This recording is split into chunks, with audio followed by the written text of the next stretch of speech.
कल आप लोगों को मैंने पढ़ाया था, कल जो आप लोगों को मैंने पढ़ाया था वो था निषेचन। कल मैंने क्या पढ़ाया था? निषेचन पढ़ाया था। और आज जो हम पढ़ाएंगे वो होगा अंतरोपण।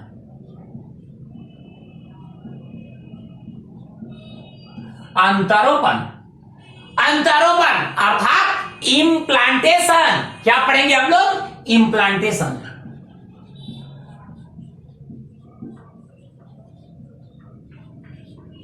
अंतरोपण हम लोग पढ़ेंगे आज। अब देखिए क्या होता है अंतरोपण, क्या होता है अंतरोपण, ध्यान रखिए।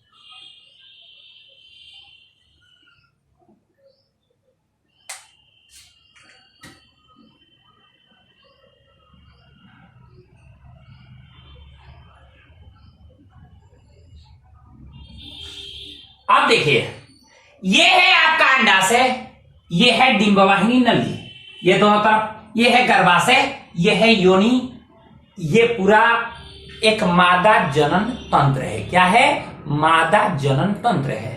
अब सुनिए एक मजेदार बात, हम लोग जो पढ़े थे उसमें बताए थे कि मादा के अंडवाहिनी नली के तुम्बिका वाले हिस्से में, ये तुम्बिका है, तुम्बिका वाले हिस्से में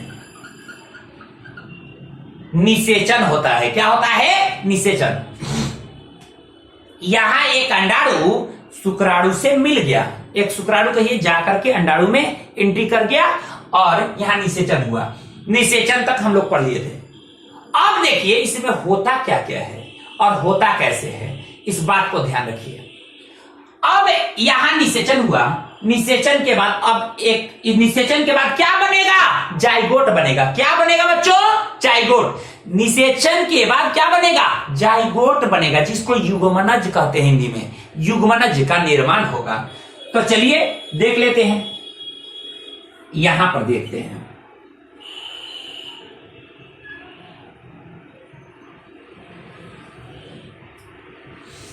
देखिए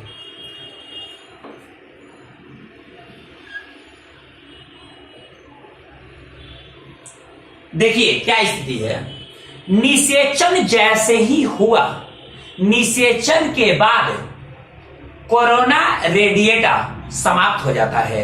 जो कोरोना रेडिएटा था ना वो समाप्त हो जाता है, लेकिन एक चीज बचता है और वो क्या है? Zona pellucida. क्या बनता है? Zona pellucida. तो ये है जोना पेलिसिडा।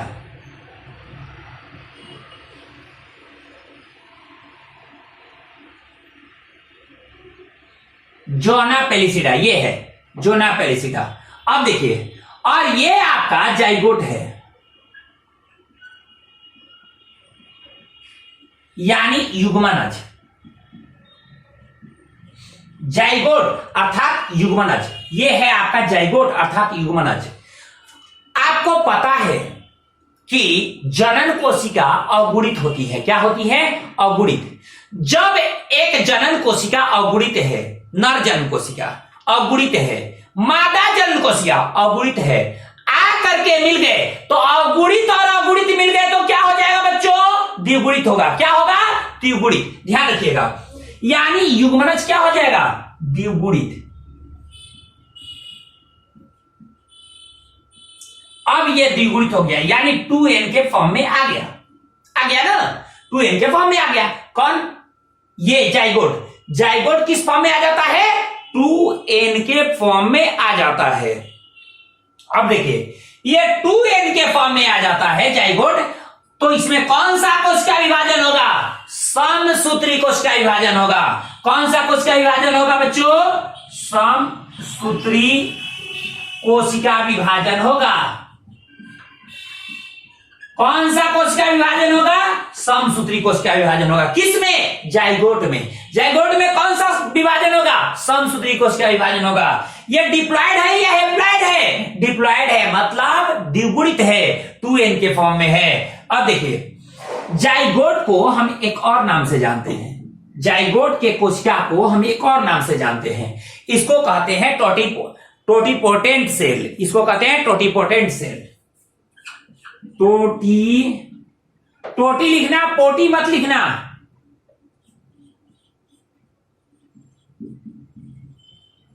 टोटीपोटेंट सेल, ठीक है। इसको क्या कहते हैं? Totipotent cell. इसको कहते हैं टोटीपोटेंट सेल। किसको? जाइगोट को। क्यों? क्योंकि इसके बता रहे हैं कि इससे किसी भी प्रकार की कोशिकाओं का निर्माण हो सकता है। इससे सभी प्रकार की कोशिकाओं का निर्माण होता है। आपको पता है ना, एक इंसान के अंदर कोशिका बहुत काफी संख्या में, लाखों, करोड़ों, अरबों की संख्या में है कोशिकाएं। लेकिन अगर आपसे पूछा जाए कि कितने प्रकार की कोशिकाएं हैं, तो कितने प्रकार के बताओगे? 220 प्रकार की कोशिकाएं हैं। मानव के शरीर में कितने प्रकार की कोशिकाएं हैं? 220 प्रकार की कोशिकाएं हैं। अब जरा सोचिए, ये जाइगोट तो सिर्फ 1-2 कोशिकाएं हैं जी। तो जब 2 कोशिकाएं हैं, आप ये जाइगोट एक कोशिका है, तो इस कोशिका से इस 220 प्रकार की कोशिका निर्मित होगी। इसी कोशिका से ये 220 प्रकार की कोशिका निर्मित होगी। सोच लो। तो आप एक बात ध्यान रखो कि इस जाइगोट को क्या, कौन सी कोशिका कहते हैं? टोटीपोटेंट कोशिका कहते हैं। टोटीपोटेंट कोशिका इसको कहा जाता है, जाइगोट को। और यह सभी प्रकार के कोशिकाओं का निर्माण करता है। ये सभी प्रकार के मतलब 220 प्रकार के कोशिकाओं का निर्माण करता है। कितने प्रकार के? 220 प्रकार के कोशिकाओं का निर्माण करता है। इसमें ऐसी क्षमता पाई जाती है। जाइगोट द्विगुणित है कि अगुणित? द्विगुणित है। किस रूप में होता है? 2n के रूप में होता है। अगर द्विगुणित हो तो इसमें कौन सा कोशिका विभाजन होगा? समसूत्री कोशिका विभाजन होगा। चलिए, इतना तक हम लोग जान गए। अब आगे बढ़ते हैं।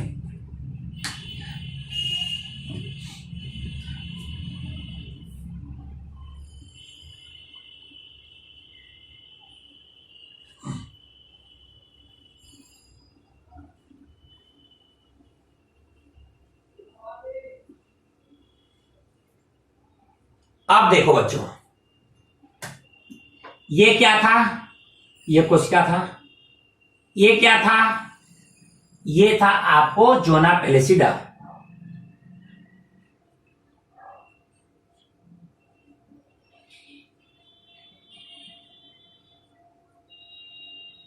एलिसिडा।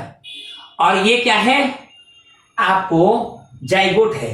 अब इसमें कोशिका विभाजन होगा। ध्यान सुना, जोना पेलिसिडा ऐसे चारों ओर से घेरे रहेगा, चारों ओर से घेरे रहेगा।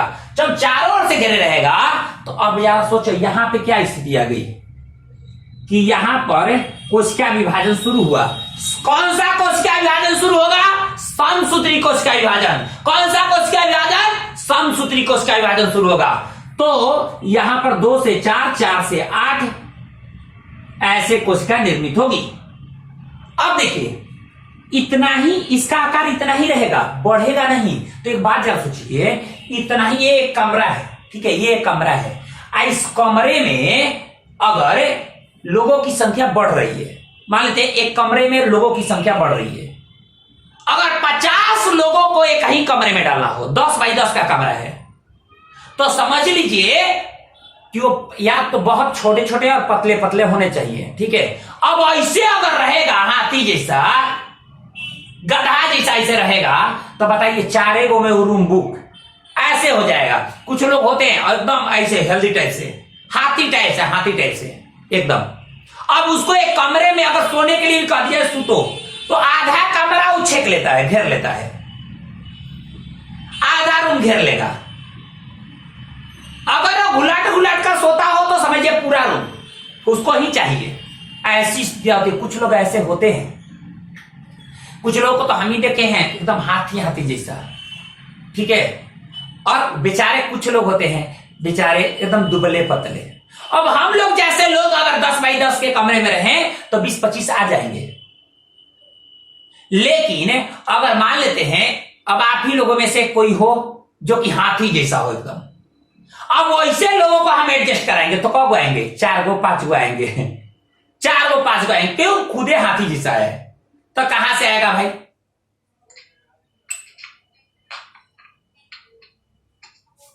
मेरे जैसा आपके जैसा? तू तो छोटी दुबली पतली है, तू तो पाव भर के है, ये है पाव भर के है तो जहत है एडजस्ट हो जाएगी। तू लोग जैसा, तुम्हारे जैसा अगर कोई रहेगा तो बहुत सारे एडजस्ट हो जाएंगे। ठीक है, अब देखिए, चलिए इधर देखिए, अब देखिए यहां क्या है। तो ये कमरा बढ़ नहीं रहा है, कमरा इतना ही था जब 2 कोशिकाएं थी, कमरा इतना ही बड़ा है जब 8 कोशिकाएं हो गई, 8 से 16 कोशिकाएं। अब देखिए कमरा जब इतना ही बड़ा है और मान लेते हैं ये स्ट्रक्चर जब इतना ही बड़ा है, जब ये इसका साइज नहीं बढ़ रहा है और 8 कोशिकाओं की संख्या बढ़ रही है, तो कोशिका की संख्या तो बढ़ रही है लेकिन कोशिका का आकार छोटा होता जाएगा ना, क्योंकि ये इसका शेप बढ़ थोड़े रहा है। अब क्या होगा? यहां पर कोशिका की संख्या बढ़ेगी, कोशिका की संख्या क्या होगी? बढ़ेगी, कोशिका की संख्या बढ़ेगी।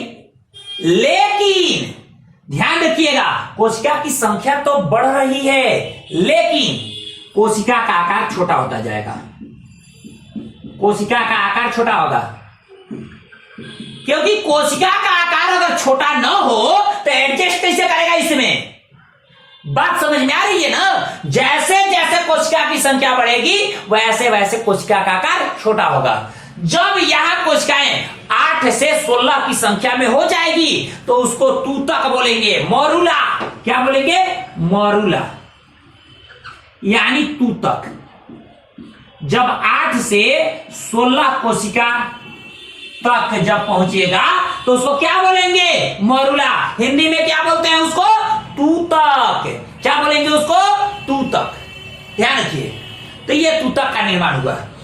अब ये आगे चलकर 16 से 32, 32 से 64 तक पहुंचेगा, 64 तक पहुंचेगा।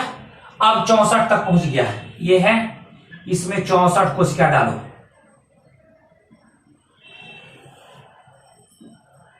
आज जब 64 कोशिकाओं में पहुंचेगा तो देखिए क्या होगा। जब 64 कोशिकाओं में पहुंचेगा तो क्या होगा? अब ये कोशिका किनारे किनारे लग जाएगी। कहां लग जाएगी? किनारे किनारे। बीच में आ जाएगा ग्लाइकोजन। क्या आ जाएगा? ग्लाइकोजन। यहां पर कोशिकाओं का नंबर ऑफ सेल बढ़ जाएंगे। ध्यान रखिए, ऐसे हो जाएगा। पहले कैसे था? ये चारों ओर था, लेकिन अब क्या? बीच में खाली जगह हो गया, और खाली जगह में क्या आ गया? ग्लाइकोजन आ गया। किनारे किनारे कोशिकाएं आ गई, और कितने कोशिकाओं तक हो गया? ये 64 स्टेज सेल तक हो गया। ठीक है, यानी 64 कोशिकाओं तक हो गया। अब देखिए, और ये जो जोना पेलिसिडा है ये अभी भी घेरे हुए है। जोना पेलिसिडा नहीं हटेगा, ये यहीं घेरे होगा। अब देखिए, ये पूरा जो स्ट्रक्चर है ना, इसको बोलते हैं ब्लास्टोसाइट। क्या बोलते हैं? ब्लास्टोसाइट। क्या बोलते हैं बच्चों? ब्लास्टोसाइट। किसको? ये पूरे स्ट्रक्चर को हम क्या बोलते हैं? ब्लास्टोसाइट बोलते हैं। अब देखिए, ये जो किनारे किनारे जो कोशिकाएं हैं ना, जो किनारे किनारे कोशिकाएं हैं, इसको जानते हैं क्या बोला जाता है? इसको ट्रोफोब्लास्ट सेल कहा जाता है। ट्रोफोब्लास्ट सेल कहा जाता है इसको।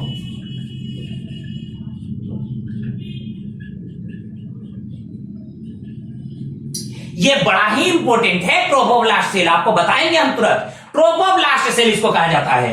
और जो यहां पर ज्यादा कोशिका है, देखिए यहां ज्यादा कोशिका है, इसको कहते हैं एम्ब्रियोब्लास्ट। क्या कहते हैं? एम्ब्रियोब्लास्ट।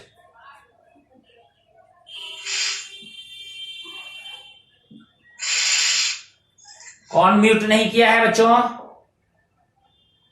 जो म्यूट नहीं किया होगा हटा देंगे।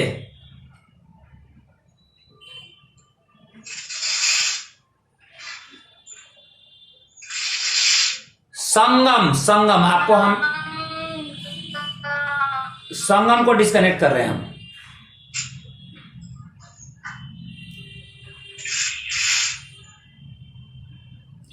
अब देखिए, चलिए अब देखिए क्या हुआ। ये चारों ओर जो कोशिका लग गई उसको क्या बोले, ट्रोफोब्लास्ट सेल उसको कहते हैं। क्या कहते हैं, ट्रोफोब्लास्ट सेल। जो यहां पर नीचे में ज्यादा कोशिका है, देखिए यहां पर कोशिका ज्यादा है, इसको कहते हैं एम्ब्रियोब्लास्ट सेल, इसको एम्ब्रियोब्लास्ट बोलते हैं। एम्ब्रियोब्लास्ट को ध्यान रखिएगा, एम्ब्रियोब्लास्ट को हम एक और नाम से जानते हैं, इसको कहा जाता है इनर सेल मास। इसको क्या कहा जाता है, एम्ब्रियोब्लास्ट को इनर सेल मास। मैं उम्मीद करता हूं कि दिखाई दे रहा होगा और सुनाई दे रहा होगा। एम्ब्रियोब्लास्ट को हम इनर सेल मास कहते हैं, जबकि इसके किनारे किनारे जो कोशिका है उसको ट्रोफोब्लास्ट सेल कहा जाता है। अब देखिए, अब स्थिति क्या है यहां पर, ध्यान से सुनिएगा। अब स्थिति क्या है यहां पर कि ये जो ट्रोफोब्लास्ट है ना, ट्रोफोब्लास्ट, अब देखिए स्थिति क्या होता है। लगभग तीसरे दिन तक ये यहां आ जाता है, ये जो जाइगोट है ना यहां आ गया तीसरे दिन तक, और 5वें दिन तक आते आते यहां आ जाता है। अब मान लेते हैं यहां पर आ गया, आने के बाद 7वें दिन इसके अंदर एंट्री कर जाता है, एंट्री कर गया 7वें दिन, और 7वें दिन तक ये 8वें दिन से क्या होगा, ये जो ट्रोफोब्लास्ट सेल था ना, ट्रोफोब्लास्ट सेल, ये ट्रोफोब्लास्ट सेल एक हार्मोन स्रावित करेगा जिसको कहेंगे HCG हार्मोन। इसको क्या बोलेंगे, HCG हार्मोन। किसको, ट्रोफोब्लास्ट सेल 8वें दिन से एक हार्मोन रिलीज करेगा जिसको क्या बोलेंगे, HCG हार्मोन। और आपको बता दें कि अगर कोई महिला प्रेग्नेंट है तो घर पे वो प्रेगनेंसी किट आता है, एक किट आता है प्रेगनेंसी किट, और उस पे मूत्र की मात्रा हल्का उस पे डाला जाता है। यानी जो पेशाब की जो हल्का सा 1 बूंद 2 बूंद या 4 बूंद, 2 बूंद या 4 बूंद उस पे डाला जाता है उस किट पर। वो किट पर अगर मान लेते हैं उस मूत्र में, उस पेशाब में अगर HCG हार्मोन हो तो बता देगा, ठीक है। वो किट का कलर चेंज हो जाएगा, कलर चेंज हो जाएगा तो उससे आदमी समझ सकता है, उससे आदमी समझ सकता है कि वो फीमेल प्रेग्नेंट है या नहीं है। ये 8वें दिन, यानी 8वें दिन से ऐसे होता है। मान लेते हैं 7वें दिन इसके अंदर एंट्री कर गया, और 8वें दिन से ये ट्रोफोब्लास्ट सेल ही है जो HCG हार्मोन जो रिलीज करता है, और यही HCG हार्मोन से घरों पर हम प्रेगनेंसी किट के माध्यम से मूत्र को उस प्रेगनेंसी किट पर डाल करके ये पता लगा सकते हैं कि वो महिला प्रेग्नेंट है या नहीं है, ठीक है। तो ध्यान रखिएगा, वो कैसे होता है, HCG हार्मोन से होता है। HCG हार्मोन कहां से निकलता है, ट्रोफोब्लास्ट सेल से निकलता है। ट्रोफोब्लास्ट सेल किसको कहते हैं, तो जब ब्लास्टोसाइट के चारों, जब ब्लास्टोसाइट के स्ट्रक्चर में जब किनारे किनारे सेल लग जाते हैं, तो किनारे किनारे जब सेल लग जाते हैं तो उसको कहते हैं ट्रोफोब्लास्ट सेल कहते हैं। उसको क्या कहते हैं, ट्रोफोब्लास्ट सेल कहते हैं। और ट्रोफोब्लास्ट सेल HCG हार्मोन छोड़ता है, कब से, 8वें दिन से। और 8वें दिन से जब ट्रोफोब्लास्ट सेल जब HCG हार्मोन रिलीज करता है तो यही HCG हार्मोन प्रेगनेंसी में क्या करता है भाई, तो ये प्रेगनेंसी का इंडिकेटर के रूप में कार्य करता है। यानी हम घरेलू स्तर पर जांच कर सकते हैं कि महिला प्रेग्नेंट है या नहीं है, इसी के चलते जांच होता है। अब देखिए एक बात और क्या है भाई, ये 64 सेल तक है तो इसको क्या बोलेंगे, ब्लास्टुला बोलेंगे। लेकिन जब ये 128 तक पहुंचेगा तो इसको गैस्ट्रुला बोला जाएगा, कंदुक। इसको ब्लास्टुला का मतलब होता है कोरक, और गैस्ट्रुला का मतलब कंदुक। कंदुक के बाद भ्रूण का निर्माण होगा। अभी देखिए, अब इसके अंदर जब एंट्री कर गया तो निषेचन के 7वें दिन इसके अंदर एंट्री कर जाता है। ये इंडोमेट्रियम है, ये आपको पता है ना, ये इंडोमेट्रियम है, गर्भाशय का इंडोमेट्रियम है। तो एक बात ध्यान रखिएगा, निषेचन के 7वें दिन जाइगोट विकसित होकर गर्भाशय के इंडोमेट्रियम में प्रवेश कर जाता है और यही प्रक्रिया अंतरोपण कहलाती है। क्या कहलाता है? अंतरोपण। तो अंतरोपण क्या है?